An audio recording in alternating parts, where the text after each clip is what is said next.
जे अमोल मातेले आणि राजभाऊ यांनी आपल्या समोर मांडलेलं आहे, मला एवढंच सांगायचं आहे की लोकसभेच्या निवडणुका आता 2-3 महिन्यावर येऊन ठेपलेल्या आहेत आणि एका 2 महिन्यामध्ये आचारसंहिता लागेल आणि मग नंतर आचारसंहितेमध्ये प्रशासकीय यंत्रणांचा वापर करून घेता येणार नाही।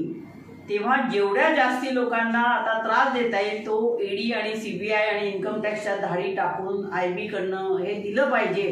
हे तत्व यांनी मला वाटतं महाराष्ट्रात फडणवीसांनी जोरदार राबवलेलं आहे आणि त्याचाच एक भाग म्हणून उद्या रोहित दादांना ईडीच्या कार्यालयात बोलवलेलं आहे। आपल्याला माहिती असेल वायकर असतील, आमच्या किशोरचे पेडणेकर असतील, यांच्या पण चौकशा सुरू झालेल्या आहेत आणि चौकशींचा वेग वाढवलेला आहे। कशासाठी तर आचारसंहिता लागायच्या आत जेवढे जण आपल्या पक्षाकडे वळवता येतील तेवढे त्यांना वळवायचा त्यांचा हा नाकामयाब प्रयत्न आहे। आपल्याला आठवत असेल मागच्या निवडणुकांच्या आधी सुद्धा म्हणजे हे भाजपवाले सांगतात की आम्ही आमचा जगामध्ये एवढा मोठा पक्ष आहे आमचा की सगळीकडे आमचं नाव आहे।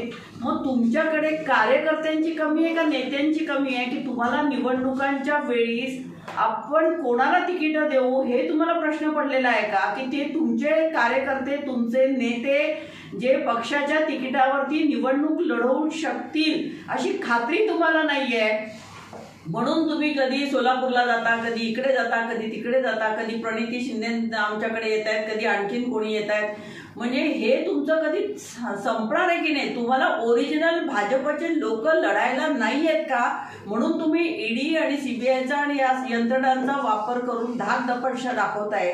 कारण आतापर्यंत रोहित दादांनी जे काय केलेलं आहे ते फक्त बेरोजगार तरुण असतील, शेतकऱ्यांची मुलं असतील, कारण त्यांच्या संघर्ष यात्रेला मी स्वतः त्यामध्ये गेलो होतो, आम्ही सगळेच होतो आणि त्याच्यामध्ये आम्ही हे डोळ्यांनी बघितलेलं आहे की बेरोजगार युवक जे आहेत जे MPSCच्या परीक्षांसाठी ज्यांनी फॉर्म भरलेले आहेत, 1200 रुपये फी दिलेली आहे, ज्याला सरकारने एवढ्या फीज गरीब मुलांकडे घ्यायला नको, याला विरोध करण्यासाठी तरुण मुलं त्यांच्याकडे येत होते, सांगत होते की असा अन्याय चाललेला आहे आणि त्या अन्यायाला वाचा फोडण्यासाठी मला वाटतं रोहित दादा पुढे सरसावलेले असताना रोहित दादांना कसं जायाबंद करता येईल आणि कसं ईडी आणि याचा धाकदपटशा दाखवता येईल, पण आम्ही घाबरणारे लोक नाही। तुम्ही कितीही लोकांना अटक करा, तुम्ही किती जणांना जेलमध्ये, कारण हे तुमच्या आता ही शेवटची माणसाचा मृत्यू होतो तेव्हा ते शेवटची धकधूक राहते ना तशी राहिली आहे आणि त्याचा वापर कसा करता येईल हे बघितलेलं आहे। पण महाराष्ट्रातलं शेंबडं पोरही आता ओळखून आहे तुम्हाला आणि ईडीचा जर का एन्क्वायरीची एखाद्याला नोटीस आली ते केजरीवाल बघा म्हणजे दिल्लीचे मुख्यमंत्री त्यांना सुद्धा तुम्ही ईडीच्या ऑफिसमध्ये बोलवतात कारण त्यांच्यावरती कुठला भ्रष्टाचाराचा आरोप नसताना बोलवता। म्हणजे देशातल्या प्रत्येकाला आता माहीत झालेलं आहे आणि याच्यात मला सर्वात चांगलं उदाहरण वाटतंय ममता बॅनर्जींचं की ममता बॅनर्जीने आपल्या राज्य सरकारच्या अखत्यारीत असलेल्या पोलीस दलाचा वापर करून ईडीच्या लोकांना सळो की पळो केलं।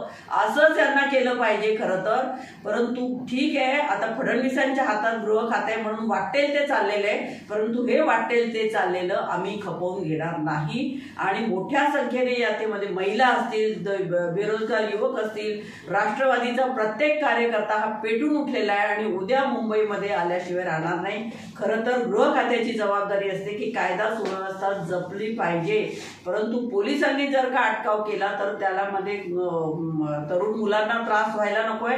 आणि जरांगे पाटील जे मुंबईकडे निघालेले आहेत, मराठा आरक्षणासाठी असंख्य मराठी मुंबईकडे निघालेले आहेत आणि ही सगळी कायदा सुव्यवस्था सांभाळणं हे पोलिसांचं काम आहे, प्रशासनाचं काम आहे। असं असताना आणखीन आगडो मुसळायचा नसेल तर मला असं वाटतं हे फालतू ईडीच्या ज्या चौकशा आणि हे सगळे धाकदपटशा सुरू आहे हे शासनाने ताबडतोब बंद केलं पाहिजे। एकीकडे राम मंदिर आणायचं आणि एकीकडे उद्घाटनं करायची आणि एकीकडे सर्वसामान्य माणसासाठी प्रश्नांसाठी काम करणाऱ्या रोहित दादांसारख्या आमदाराला इथे चौकशीला बोलवायचं आणि महाराष्ट्राची जी काय व्यवस्था आहे ती खराब करायचा प्रयत्न असेल तर पोलिसांना सुद्धा आम्ही वॉर्निंग देतोय की तुम्ही शांतपणे लोक आंदोलन करतायत, तिथे तुम्ही लोकशाही आहे अजून महाराष्ट्रामध्ये आणि मुंबईमध्ये, तर तुम्ही धाकदपटशा करून मुलांना आणि लोकांना त्रास देऊ नये। जे काय शांतपणे आंदोलन तुम्ही बोलवलंय चौकशीला, आम्ही चौकशीला जाणार। आमचे पवार साहेब सुद्धा गेले होते, तेव्हा मुंबईचा कमिशनर पवार साहेबांच्या घरी गेला आणि म्हणाला की साहेब तुम्ही येऊ नका. तर हे अशा प्रकारे तुम्हाला नमतं घ्यावं लागतं. तेव्हा तुम्ही अशा प्रकारे धाकदपटशा म्हणून ईडीचा आणि सीबीआयचा आणि इन्कम टॅक्स आणखीन काय IB असेल या सगळ्या संस्थांना तुम्ही आवर घाला आणि त्याचा गैरवापर करणं बंद करा. हेच आजच्या आमच्या पत्रकार परिषदेमध्ये सांगायचं होतं. आणि आपण सगळ्यांनी हे जे काय आम्ही आज बोललेले ते आपल्या प्रसिद्धी माध्यमातून दाखवावं एवढी वेळ.